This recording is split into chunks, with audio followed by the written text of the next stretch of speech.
ప్రేమలో విఫలమై ఆత్మహత్య చేసుకున్న యువకుడు. ఒత్తిడికి లోనే ఉరివేసుకున్న ఐఐటి విద్యార్థి.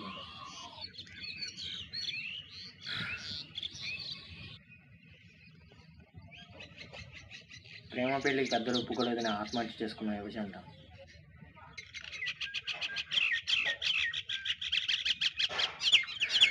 వీటన్నిటిని చదువుతుంటే కేవలం ఆవేశంలో తీసుకునే తప్పుడు నిర్ణయం అనిపిస్తుంది.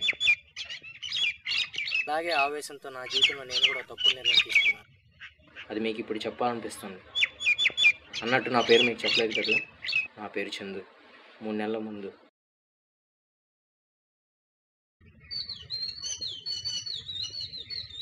చందు ఎక్కడున్నా? ఏరా అను రాలేదా? అని రాలేదురా. అని నీకు లెటర్ మంది. నేను సాయంత్రం కలుస్తాను రా. బాయ్. ఏమైనా చంద్రుకి నీ ముందు వచ్చి చెప్పే ధైర్యం లేక ఈ లెటర్ రాస్తున్నాను. మా ఇంట్లో మన పెళ్లి ఒప్పుకోలేదు. అలాగని నేను వాళ్ళని ఎదిరించి నిన్ను పెళ్లి చేసుకోలేదు. నాకు వాళ్ళెంతో, నువ్వు కూడా అంతే. ఇలా చెప్పడం తప్పని తెలుసు, కానీ నాకు వేరే దారి లేదు. ఐఎమ్ సారీరా చంద్రు. నన్ను అర్థం చేసుకుని క్షమిస్తావని.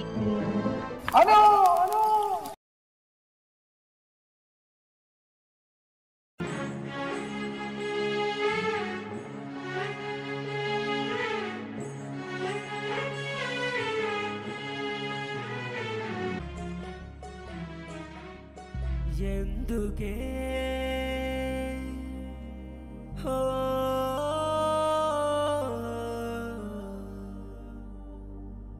అసలెందుకే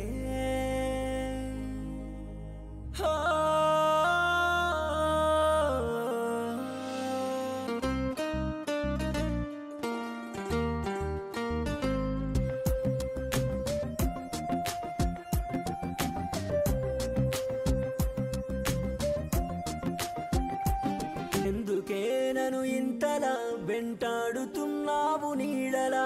గుండెలో శృతి మెత్తగా శృతి చేసినావే ఊహలా. ఈ తలపుల వెంబడించనే ప్రతి క్షణం నా మదినే ఊయలూపెనే క్షణ క్షణం. ఉండిపోతువా నాలో నిండిపోతువా పిల్ల? నన్నిట వదిలేసి వెళ్ళిపోతువా?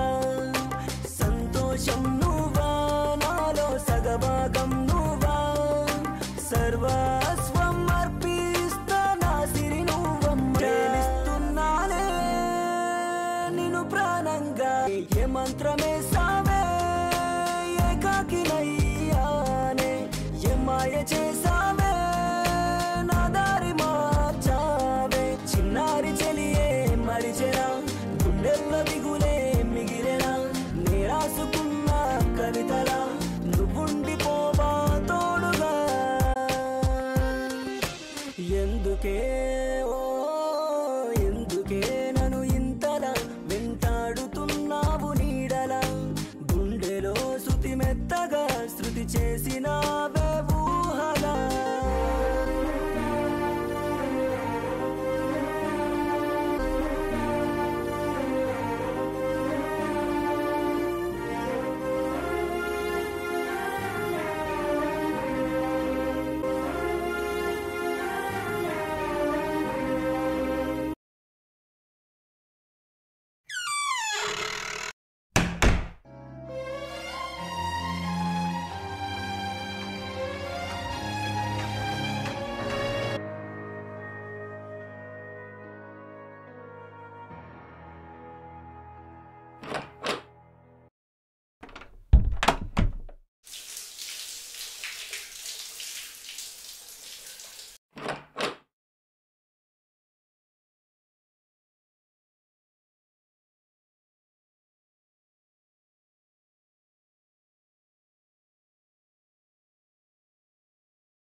సజెష్.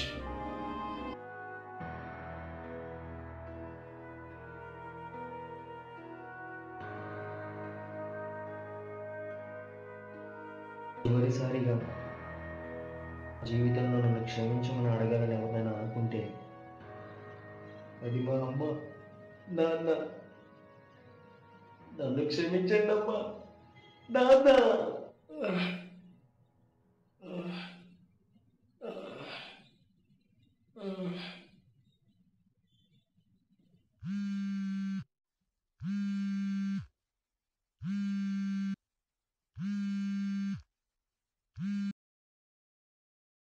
హలో చందు, మా ఇంట్లో మన పెళ్లికి ఒప్పుకున్నారు. అర్జెంటుగా నేను నిన్ను కలవాలి. ఎక్కడున్నావు?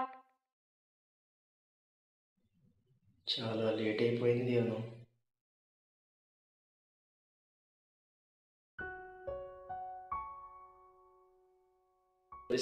ఒక్కసారి అను చూడాలని, ఒక్కసారి.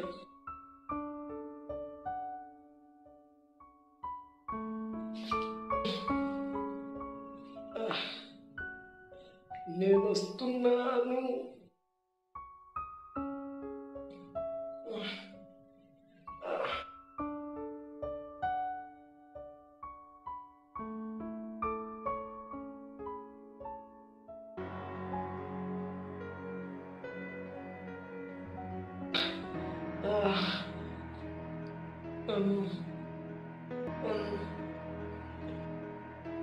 నన్ను క్షమించు అను.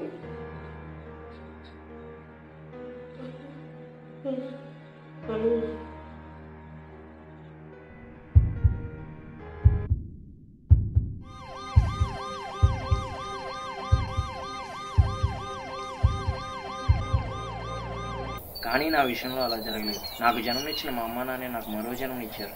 ఇది అందరి విషయంలోనూ జరుగుతుందని నేను ఊహించను. కేవలం క్షణికావేశంలో తీసుకునే తప్పుడు నిర్ణయాల వల్ల మనతో పాటు మనం ప్రేమించేవారిని కూడా బాధిస్తుంది. కారణం ఏదైనా కానీ సూసైడ్ చేసుకోవడం అనేది ఒక టెంపరీ ప్రాబ్లం, పర్మనెంట్ సొల్యూషన్ అయితే కాదు. నేను చేసిన తప్పు నేను తెలుసుకున్నాను. ఇలాగే నాలాగే ఎంతోమంది ఇంకా సూసైడ్ చేసుకుందామని ట్రై చేస్తున్నారు. ఇది తెలుసుకుంటారని ఆశిస్తున్నాను.